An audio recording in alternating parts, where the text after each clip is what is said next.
Nothing beats the long-lasting freshness and quality taste of Clover fresh milk. Made with love by Clover.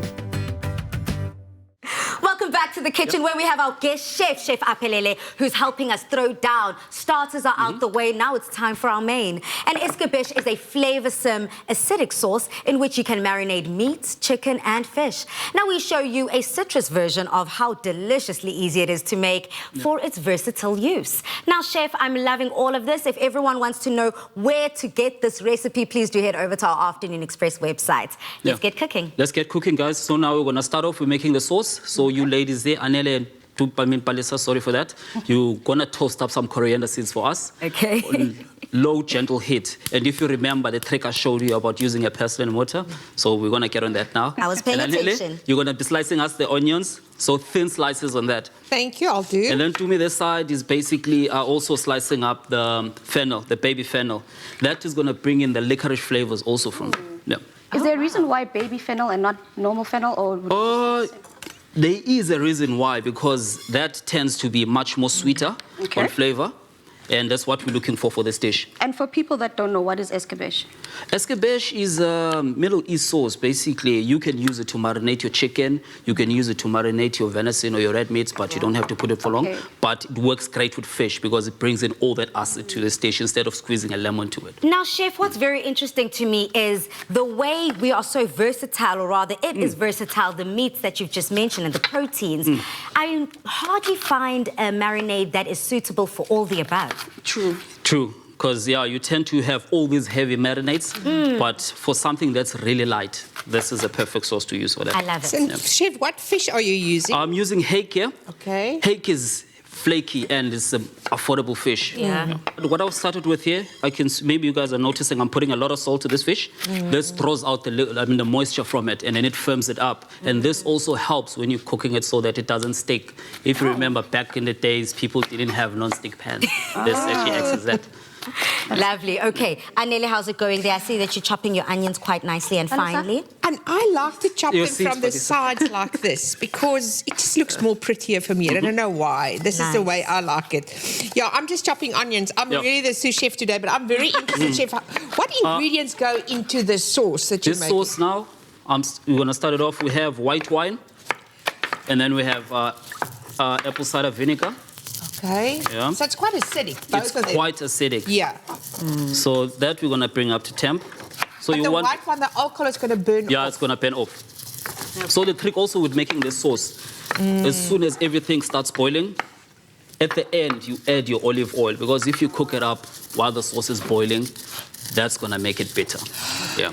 My word. I must remember that. Don't add the olive oil in the beginning. Yeah. Otherwise, it's going to... Because olive oil is naturally a little bit bitter. Yeah. So it's just going to enhance it then. I love that. Okay. Can I just find out, Chef, what the inspiration is for this actual, like the theme, the inspiration for these dishes? Because they're very Mediterranean, light actually also, and very healthy for you. So yeah, I mean, like the whole inspiration, as you just said, Mediterranean. They actually focus on flavor and using vegetables and fresh produce for that. So there isn't much butter on these dishes, which is a good thing. Yeah.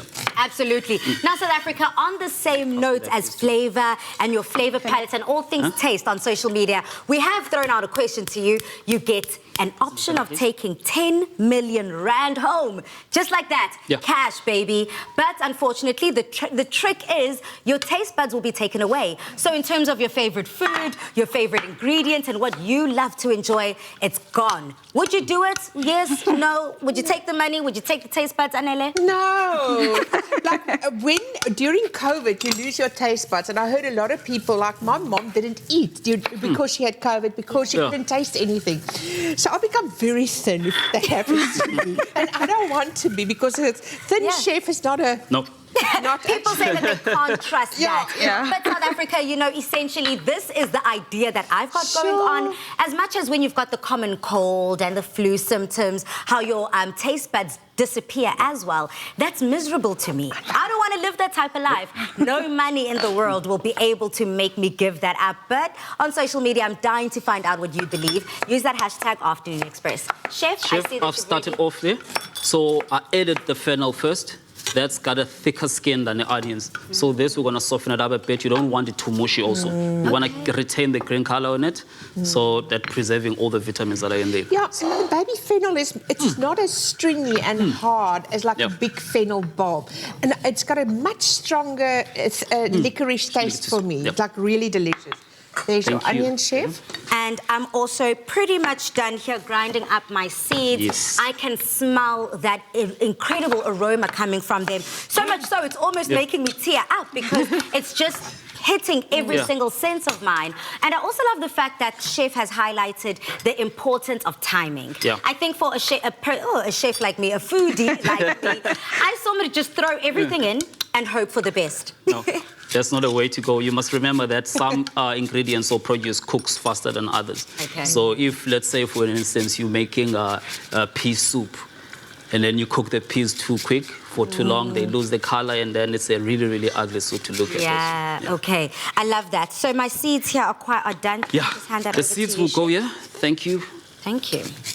Delicious. Tumi, and how's it going there? It seems like you're now zesting your orange. Yes. So because Chef had already mentioned earlier that this dish is very citrusy. I'm zesting some orange on my side, and Anel is zesting some lime zest over there. That's also going to go into the sauce. So now the sauce is boiling.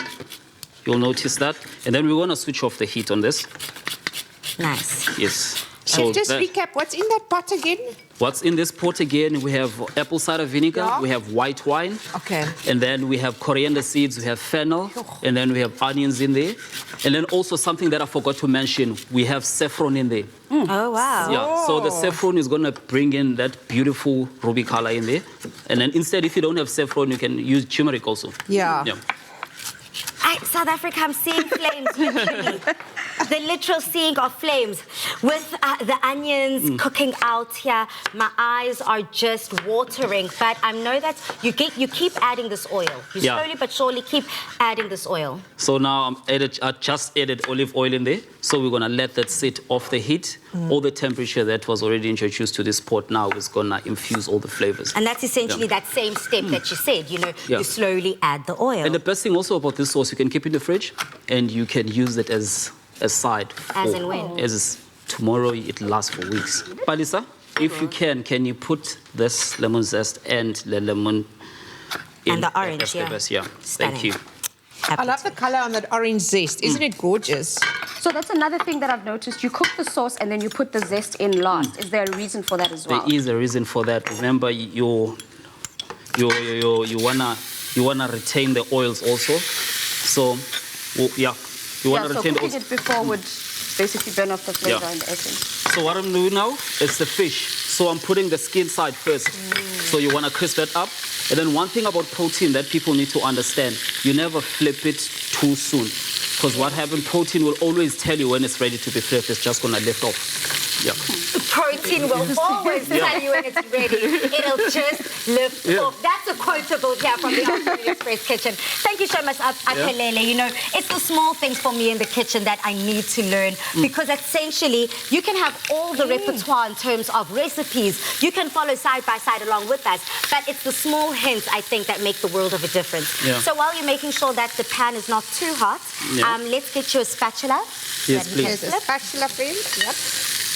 Stunning. Thank you so much. Palisa. Let it tell you when it wants to be flipped. Sorry for that. So, Chef, listen to it. Chef, if we were not using this fish, what other fish could we use? Yellowtail. Yellowtail has got more body in it. Okay. So whilst we're getting ready to plate our dish together, what other elements can people enjoy? I see that you've got some stuff there on the side. So the other elements that you can enjoy with this, we have a carrot and cashew puree. So that will break the acid of the sauce. So you need this, the creaminess coming through. So yeah, this fish, what I did with it, I didn't cook it all the way because you still want to have the moisture inside. Okay. And yeah, I know people, they get, when you give them an undercooked fish, it's the same as chicken, but this is perfectly well to eat. Okay, I love that. Thank you so much, Chef. And of course, we had to double up and use our Clover fresh milk just within the puree, helping it all come together, balancing out those flavors, cutting through the acidity of the citrus that we have. Can you please pass me a spoon there, Anela? Yes. Oh, here you go. She already did. I So think now- one thing I need to mention is that the reason all these dishes are so quick and so easy is because he's the Olympic chef.